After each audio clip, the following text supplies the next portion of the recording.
we are live, Chloe. No, Yes, no, yes, give me live. I'm not prepared. Hang on, I still have to start the Twitter Spaces because we are everywhere. We're on Spotify. We're on YouTube. We're on my blog. We're on Facebook. But this is the Twitter part. For as long as it still works, Twitter. I had a rumor that or do you have your finger on the button? Yeah. Elon Musk might bring back Vine and the live streaming. So that would be like literally the first good thing, a good decision that he's done. This is edition number 17. 17.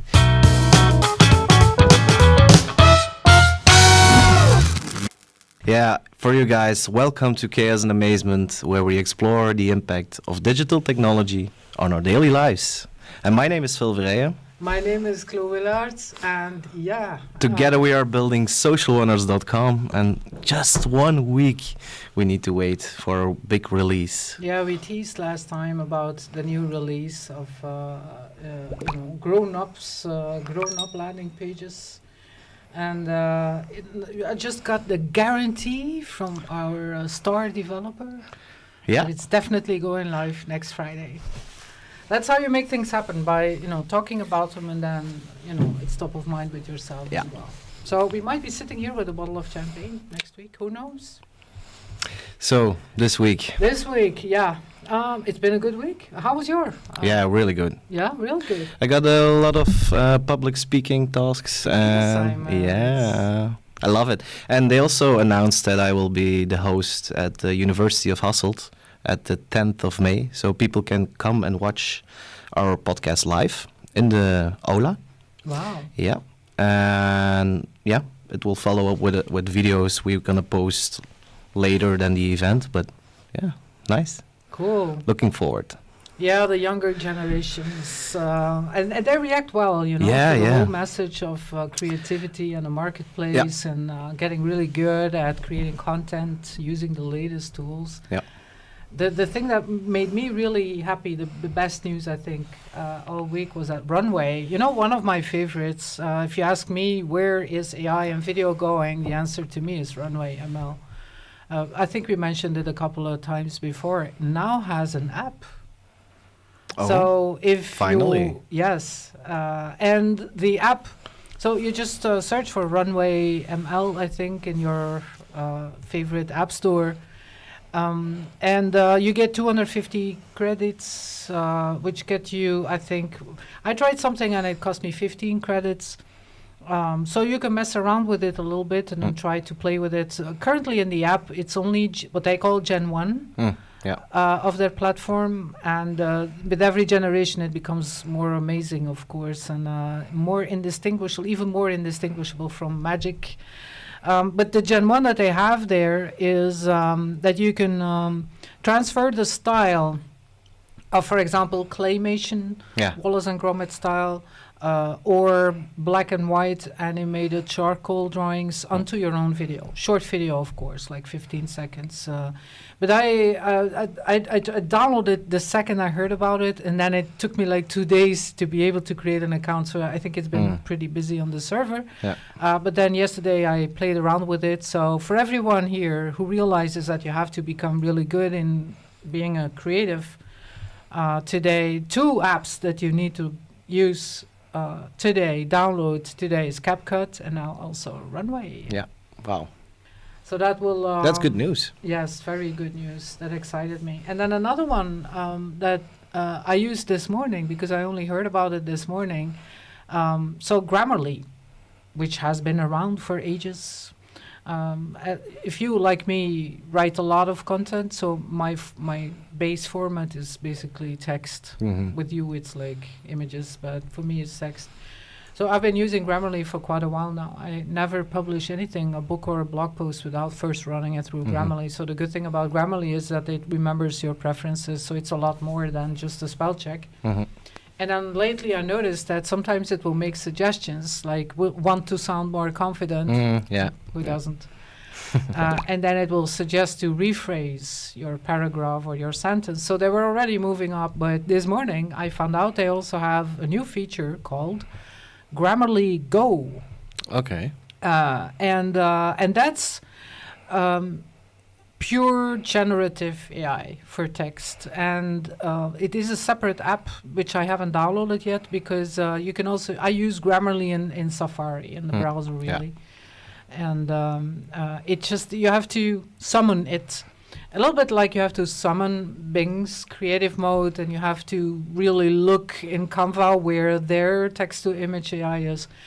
So at a certain point, it popped up more or less, and it's conversational AI, so you ask it questions, and then can you write a blog post about this or that, and then it does.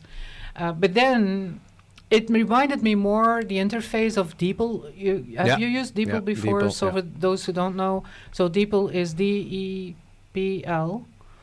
I think it's simply.com, right? So if you type in I think so. It's like Google Translate, but it's smarter because you can hover over the translated text and then it will come up with alternatives. So whenever there's a word that you think doesn't fit in the context because that's not the word they use in this industry for this type of thing, you can see a lot of alternatives, and then it will adapt the rest of the paragraph to it, which is important in French, for example, because their words, I know this sounds funny, but in French, words have sex.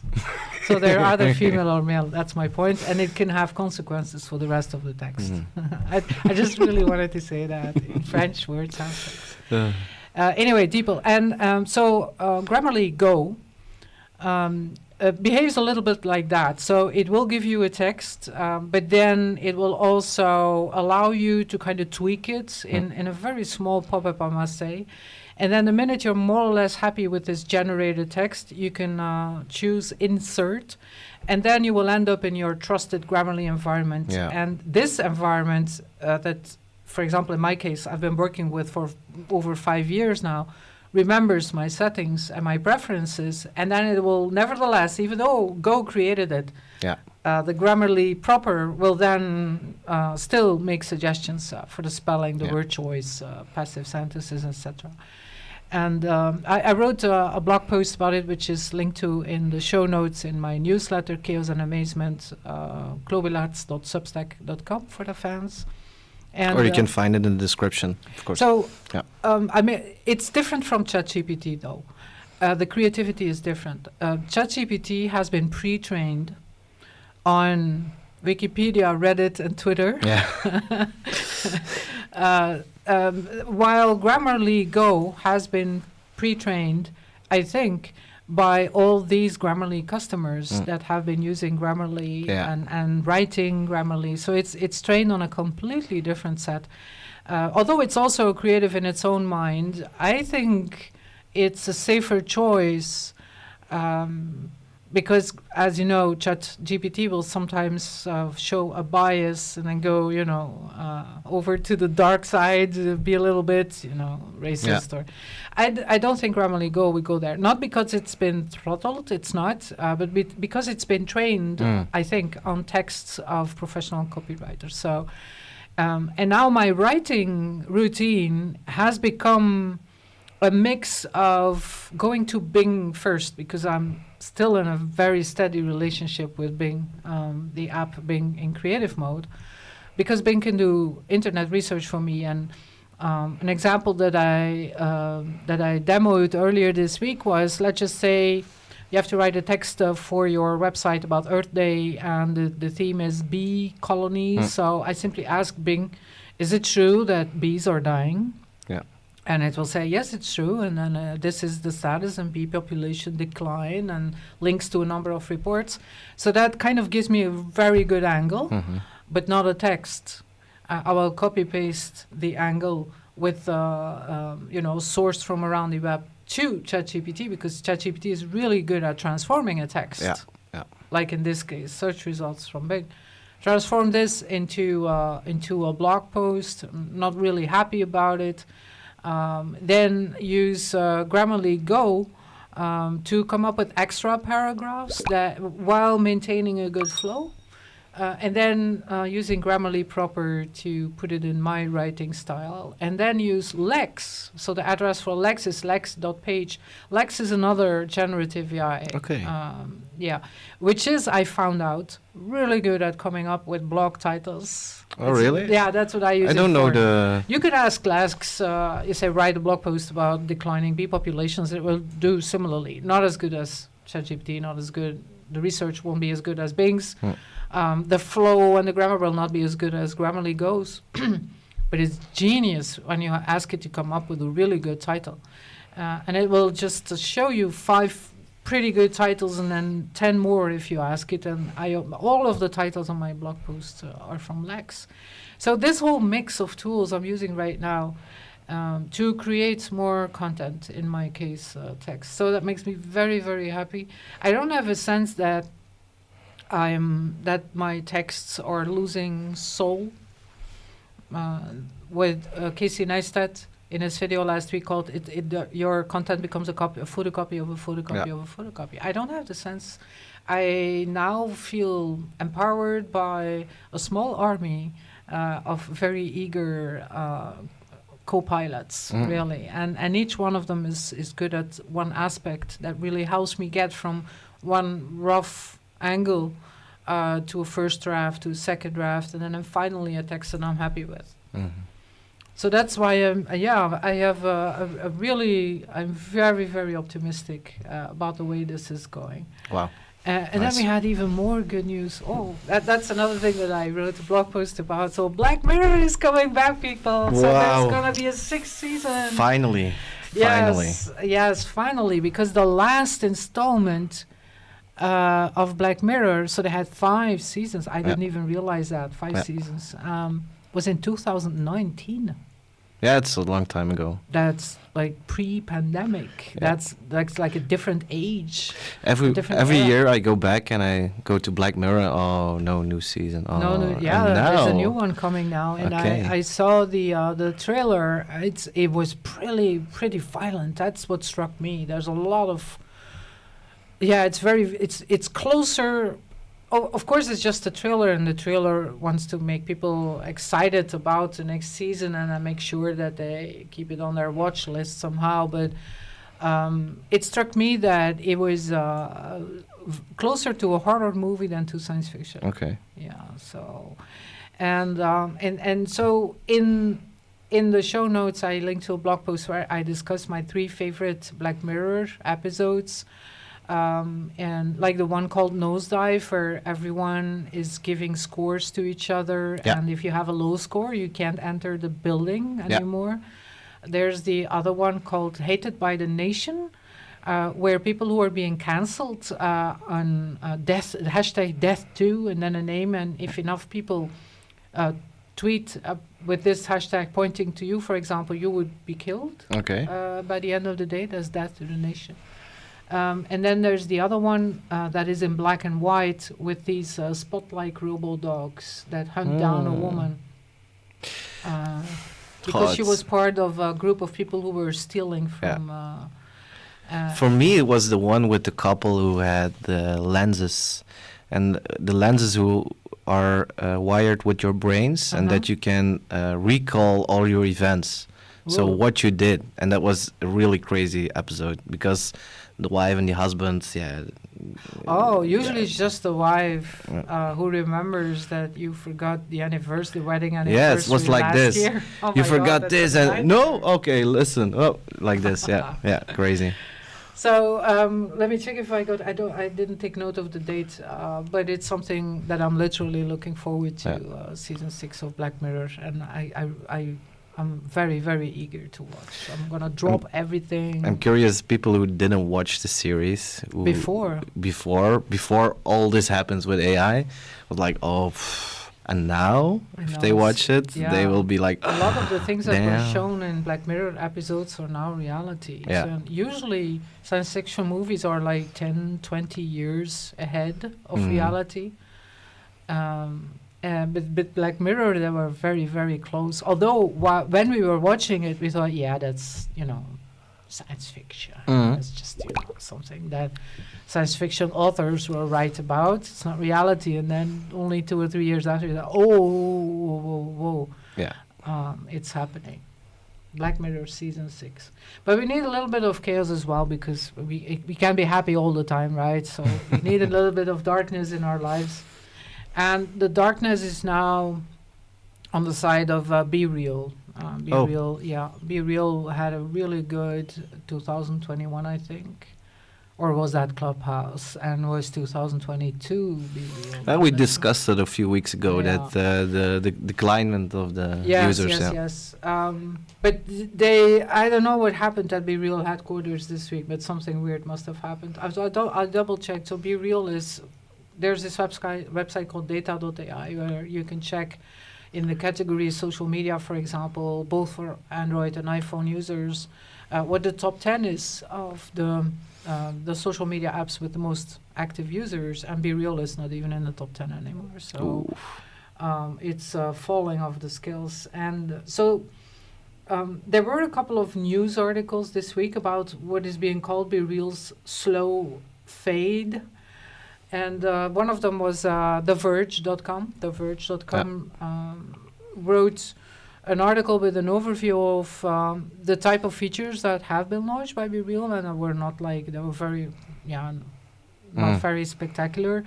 The core features of BeReal were, of course, long copied by all the other ones. And then I'm just going to quote from the Verge.com. The title is "How BeReal Missed Its Moment." The reason for that slow fade should be obvious. The team failed to ship more than a couple of user-facing features over the past 9 months. A private archive of your past posts was one of the features, and the ability to add what song you were playing to your posts, and that's it. So that's the whole new development at BeReal. So the point of the How many Verge article- developers do they have? The only thing I know is that it's a French startup, so they're not from Silicon Valley or some other. They are French, but that's of course not the reason. But usually, when we look at startups and social media, all we see is what comes from Silicon Valley. And I was actually happy when I heard about the fact that it's a European startup. So what I think is that this article kind of hit hard at BeReal headquarters, and they published something that looks as a blog post, something in between a press release and a blog post. But it's like the weirdest corporate communication I've ever seen. The title is called Testing. Do you know when you install a WordPress, so the first dummy post is called Hello World or something like that? Yeah, something like that, yeah. So the title Testing is like, okay, it's an unsigned blog post, and that's another thing that I really hate, when there's a communication that says, the team. Who is the team? You want me to go to LinkedIn and actually look at the company page and then see who works there? It's in dark mode. Okay, I can get that. To put a page by default in dark mode. And there's like 50 emojis in this text. And if emojis were part of the BeReal culture, then I would have gotten in on the joke. Yeah. But now I thought, well, what's next? You could have, if you will sprinkle your announcement with emojis, why not go all the way and set the font to Comic Sans? But it's the tone is also really weird. It's what my daughter calls salty. Okay. And they claim that BeReal has over 20 million daily active users around the world. Okay. Yeah, I mean, there's no way we can check that because active users can only be counted by the platform itself. It's just a weird reaction. I don't think I can understand that the atmosphere in the headquarters is you had like a good run for like a year and a half, and then you have investors going like, okay, and then when are you going to make money? And then it's not happening because the big boys have all copied your best features, and then the new features you bring out, they get pissed on by a news article. But this whoever decided to do this, I don't know. That's Glad we have you if we need to make an announcement. yeah, and then there's Microsoft. So Microsoft is very strong in B2B, right? So they have a lot of really big corporations as their customers. For example, with security services, they're not the only ones. I know that IBM, for example, also has like a very large part of their income coming from them offering security services to big corporations. So one of the things that Microsoft has become really good at is to protect whole countries against hacker attacks, because hackers, like many criminals, they adapt very quickly to whatever is thrown at them. So every time you change the lock, so to speak, they will find other ways to break it. And what I've seen, actually, I was at a presentation where one of the guys who's, he is of course ex-army, the guys who's in charge of this type of security from Brussels, actually talked about the different types of hackers that there are now. So there are hackers who simply do it for money and they will ask like ransom money in crypto. But I also remember that there are nation states like North Korea and Russia. Oh, really? Who actually are behind some of the hacker teams. So they have a whole classification of the different types and what they're really after and the techniques that they're using. And what I remember from that talk is that they give these groups, as soon as they see that it seems to come from a cluster of agents, they give them a name. And they were using the table of elements to give them a name. And so you might have like Team Titanium is from North Korea. And then, but of course, this is limited. Mm-hmm. Just like in an alphabet, there's only 26 letters, and the table of elements, there's only so many. Plus, you don't want to call a bunch of criminals Team Gold, right? So that's the issue that they had. And so there's an article on Wire.com. The title is "Hacker Group Names Are Now Absurdly Out of Control." Why? Because the names... So the journalist Andy Greenberg, who writes for Wired, he says, I actually, when I saw the new names that they're coming up with for these hacker groups, I double-checked if the press release wasn't dated on the 1st of April, because I couldn't believe the names they were coming up with. So there is a logic behind it. So there's now always like an adjective and then a noun. So not just the name of one of the elements, but an adjective and a noun. And there seems to be a logic behind it. What is the behind the taxonomy? But I'm just going to read a few of the names that are actual hacker groups. Pumpkin Sandstorm, Spandex Tempest, which is my God. That's my favorite. Spandex. You know what spandex is, right? So it's a stretchy material. It gives away a little too much if you're not wearing decent underwear in these.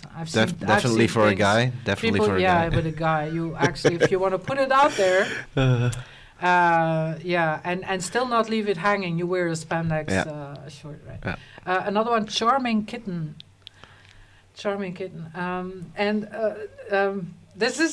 This is actually, I'm not sure. This sounds like the names that these hackers would maybe give to each other, to the other groups or to themselves. It's like these secret underground movements. They have code names, and then I would be Charming Kitten, obviously. Gingham Typhoon is another one.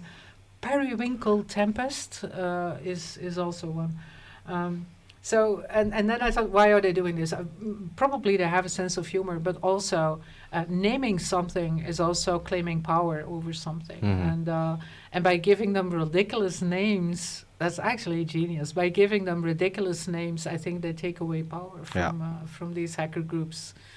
I just want to be a fly on the wall in one of those hacker groups of die-hard hackers who never see the light and have been very careful at covering their tracks, and they're like top of the game in hacking, and then they're called Team Spandex Tempest. I mean, they can be happy.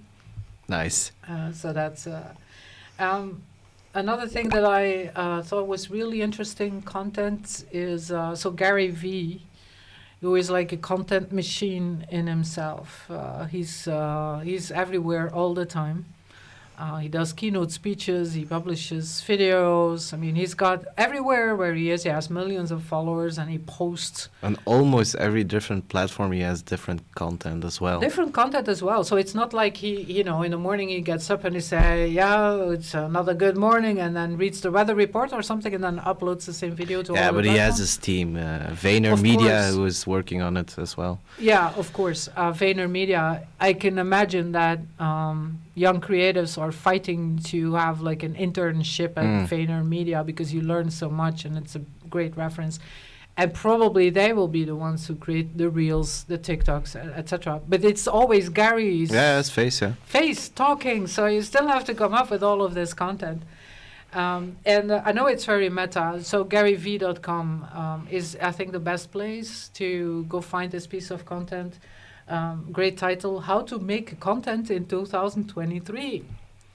That's what he published, and he talks about a new concept that he's launched. He's calling it PAC, P-A-C, which is short for platform and culture. It's true to Gary V's style, of course. He can take something pretty complex, like, for example, what exactly does good content mean in 2023? It's a good question, but you know that the answer is going to be complex. Gary V's genius is that he takes this and then turns it into something that everyone understands. So what does the platform mean in PAC, platforming and culture? He says you have to create content that is fit for the particular platform, and that explains why the Gary V videos on TikTok are not the same ones as the one as an Instagram Reel or a YouTube. So some things work on TikTok, and you can't just copy that and upload it as a YouTube short.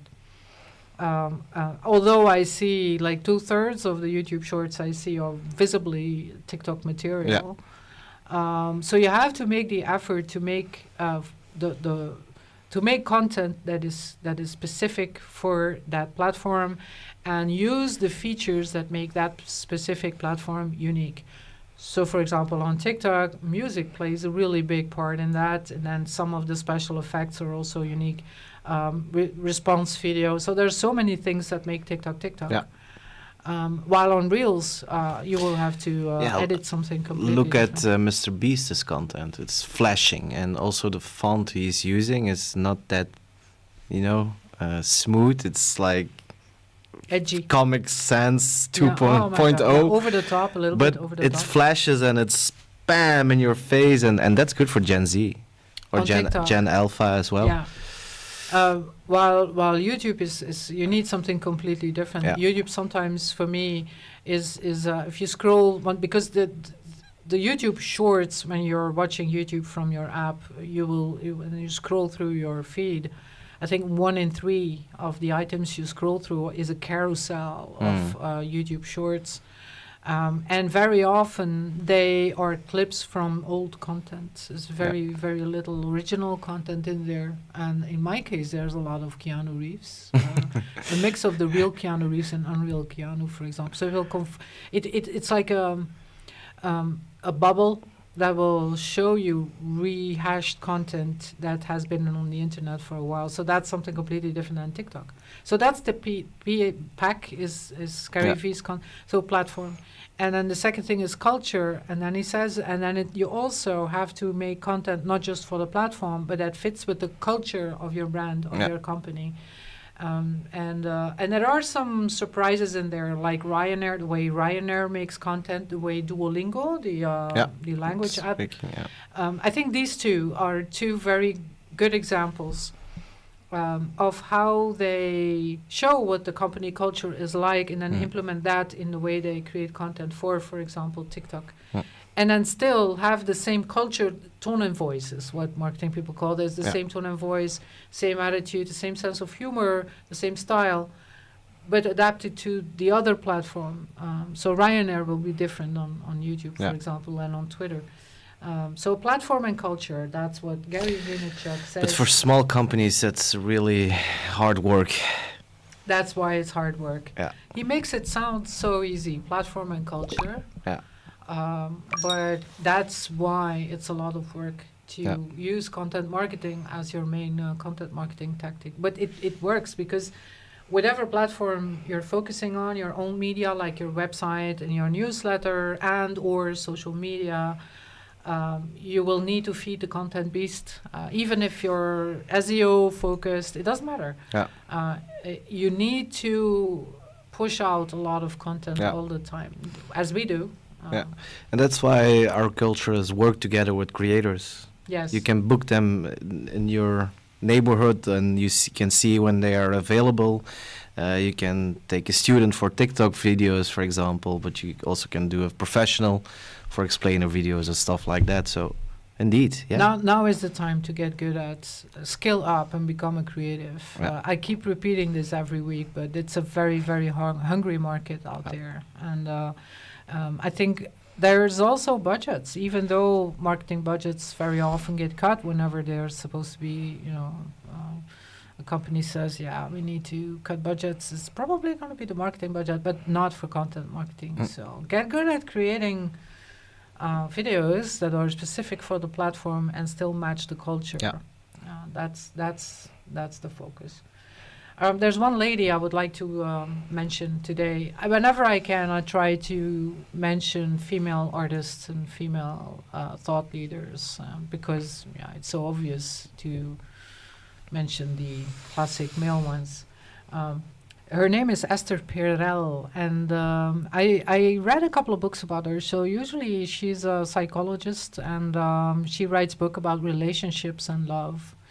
And I missed it completely. She was in Belgium earlier this week because she's Belgian born. She was born in Leuven. Can you believe that? Yes, Esther Perel. And so I highly recommend go to Amazon.com and then just pick her latest book. She's great. But she was also at South by Southwest and had a great talk.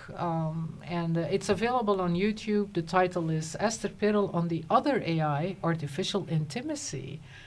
And that is, she's a great speaker. She's funny. She knows everything about what actually makes a real relationship work. But also, she is very aware of the phenomenon of dating apps. Yeah.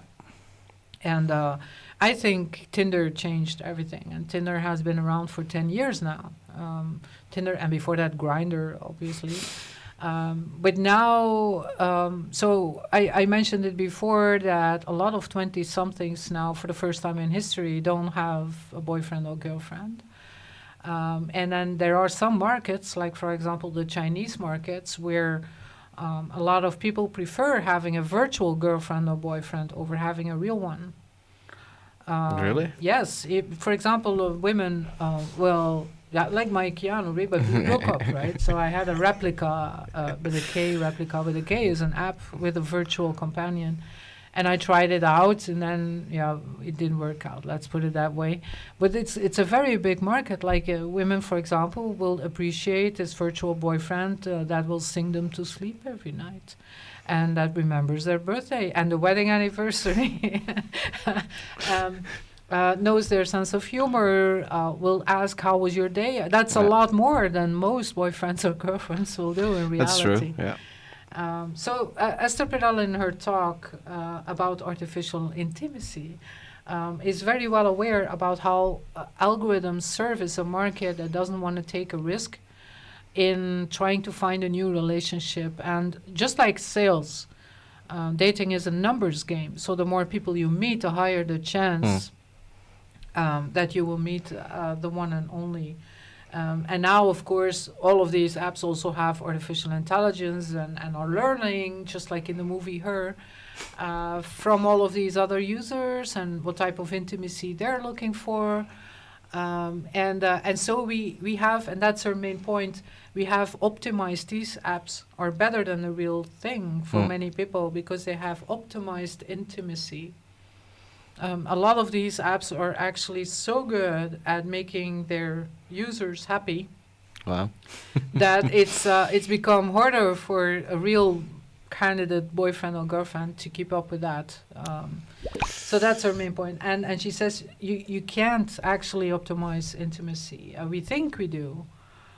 Because now we have to download an app and then spend $10 a month. That's a lot less, by the way, than you usually spend on a girlfriend or boyfriend. And still, it's more a more fulfilling relationship for me than it would be in real life.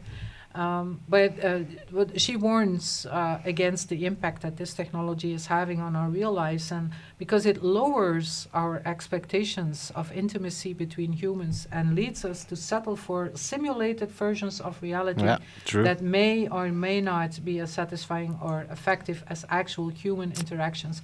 So because of these apps, actual human interactions are harder. Yeah, I can imagine. And then I took notes because it's an hour-long talk.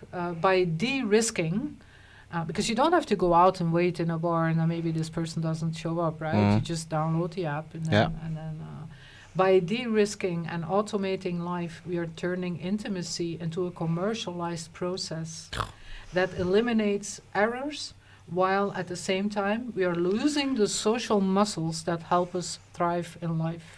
So Black Mirror. That's probably that's probably. I hope there's a Black Mirror episode on the new dating. Yeah, there is one.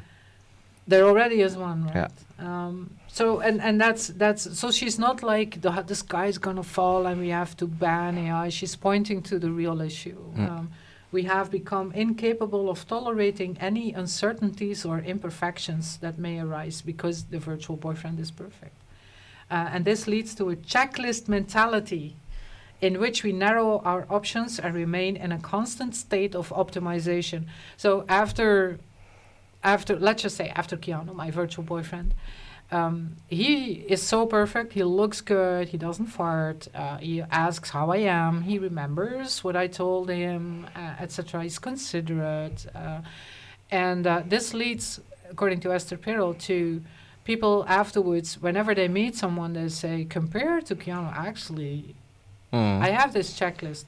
So you have to be funny, you have to be smart, you have to be considerate. And you have to be artificial. I'm actually less capable of coping with someone who doesn't have like a green check mark for every item on my list. The whole idea of having a checklist, she says, is actually not good.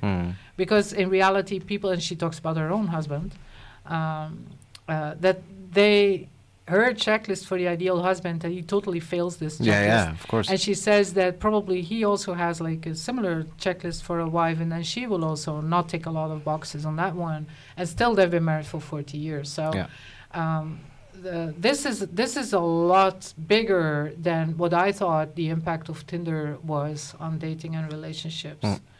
And it's the first time that I have to admit that, yes, this is technology that has a negative impact on our life, because we are no longer coming out of a relationship with a virtual boyfriend will make you handicapped in coping with real people afterwards, because you have other expectations now, like this checklist mentality. So, wow. But you have in China, you have virtual reality holograms. They admire that girlfriend, manga girlfriend, or something like that. Yeah, so waifus. Yes. It's already there. It's been around for a while now. The first time I heard about it was at Microsoft in 2017, I think, when I talked about Xiao Eyes. And Xiao Eyes is owned by Microsoft. Is a Chinese companionship app, and she's like exactly like in the movie Her. She is the perfect girlfriend for millions of Chinese, and has been since 2017 or 2019. I'm not sure, but for quite a while now. So it's been around for so long. It's not something that ChatGPT was launched in November and then no. These dating apps have been around for a very long time now.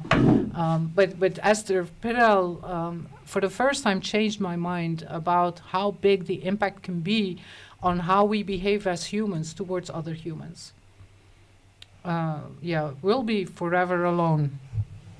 because of these apps. Now, I want to end on a lighter note. I have a lot of weird and wonderful things with me. So let's first have a look at if there are any No, we remarks, don't have any questions. Nope. Frank, I can see you on Twitter. If you have any questions, let me know. And Bert, I salute you. Okay, a game. Let's. You have my show notes open, so they all load pretty quickly. So if you scroll down to the first weird and wonderful thing, it's a social Turing game. So as you know, it's called Human or Not.ai. Human or Not.ai. As you know, the Turing test developed by Alan Turing in 1950-ish, I think, is a test where by chatting with a computer that is hidden behind the screen, you're chatting with a computer or a human, you don't know, and the test is that if you ask it and it responds and you can't tell if it's a human or a computer, then the computer, and it's a computer, then the computer passes the Turing test. So Human or Not.ai is that you have to, so we've just entered the website and then we get a question, sup. So we respond hello, something or someone, we still don't know. So there's a timer that counts down. You get 2 minutes to have a conversation with, which is probably an AI or a human. How's your day going? Pretty good. We're pretty awesome. And then the other side is typing.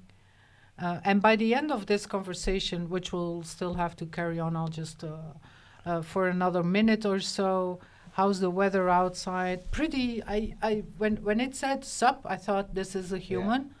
Yeah. But now it's how's your day going with correct punctuation and capitalization. And now I'm thinking, nah, it's an AI we're chatting with. Yeah. And so by the end of the conversation, so which is still 50 seconds, we will have to guess, was this an AI or was this a human? I tried it 3 times, and in all 3 of the cases, it claimed it was a human I was talking with.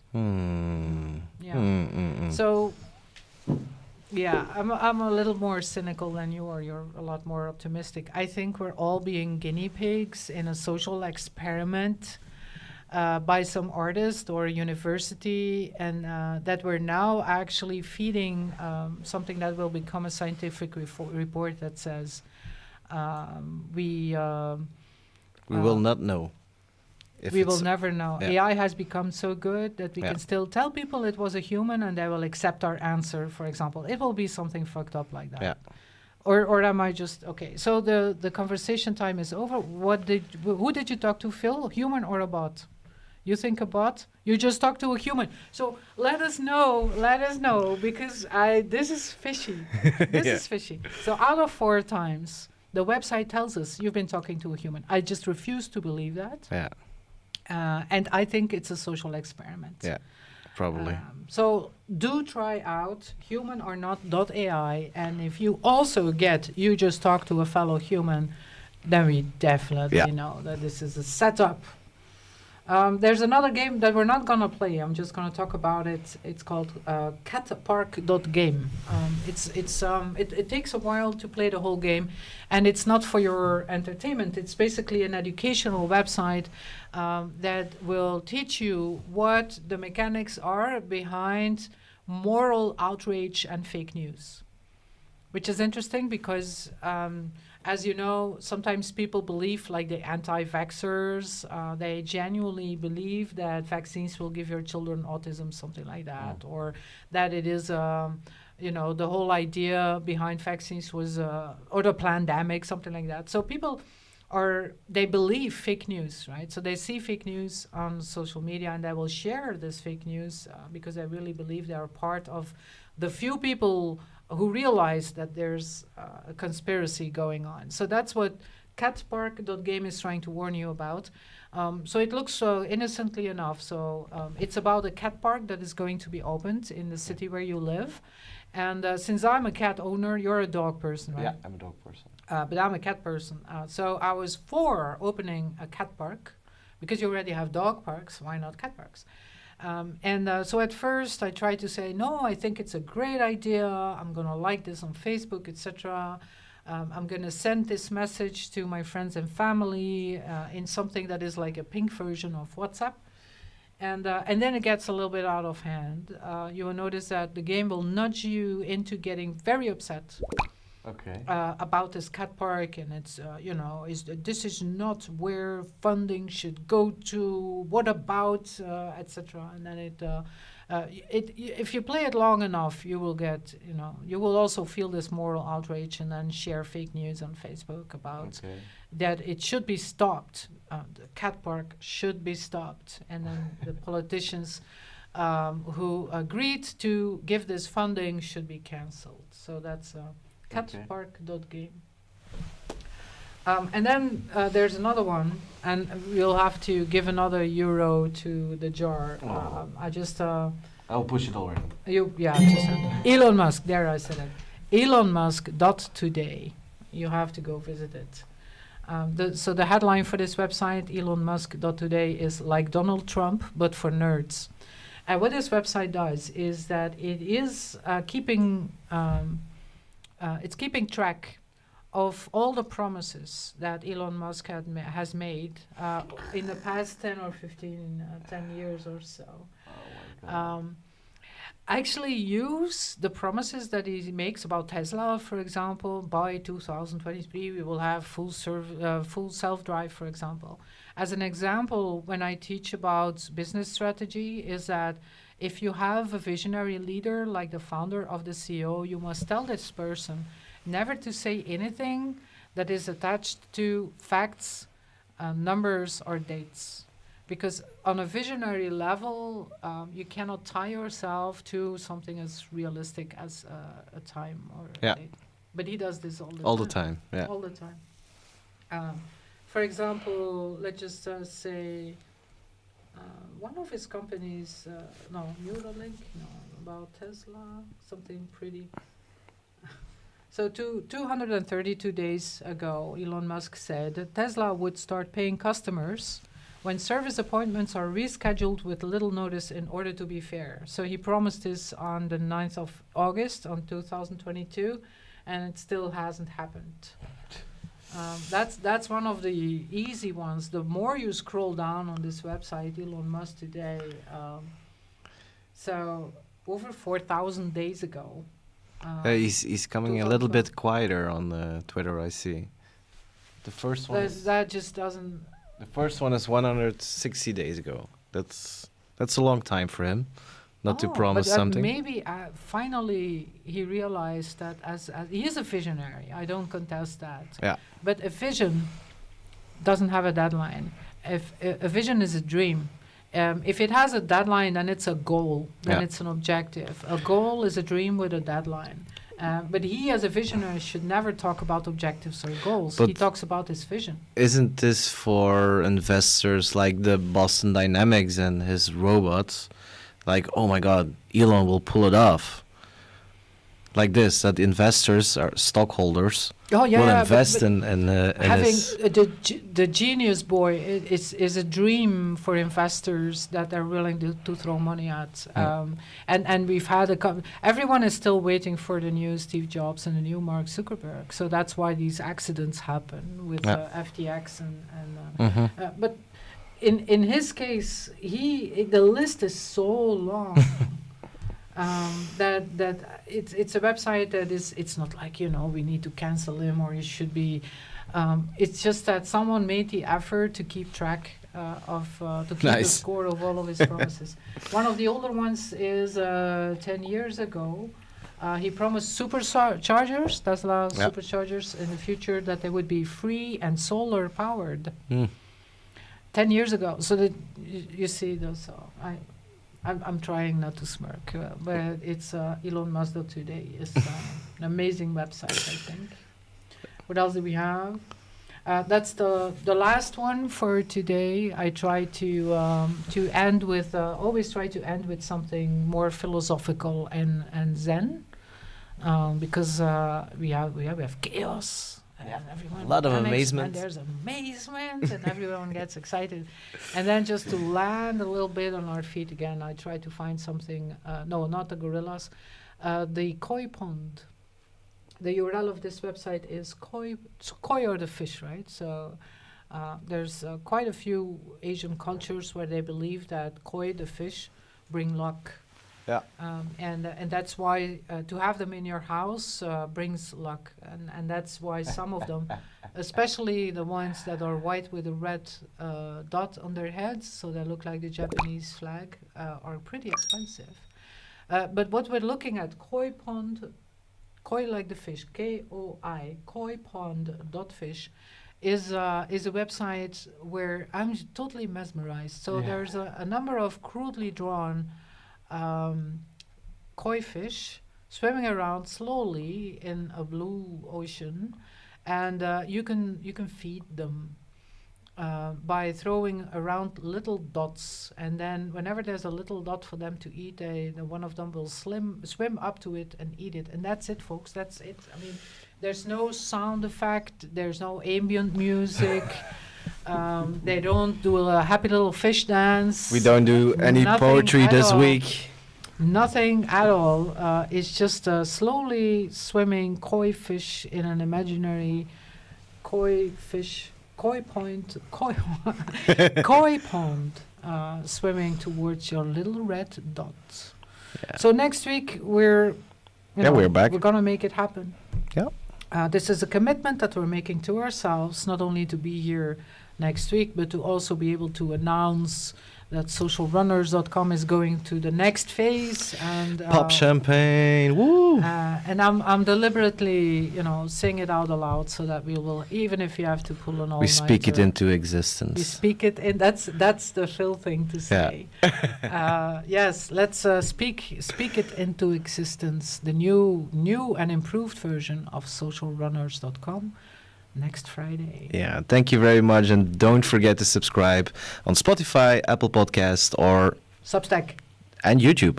And YouTube. And Facebook. Substack. Yes. We love you. Bye-bye. Bye-bye.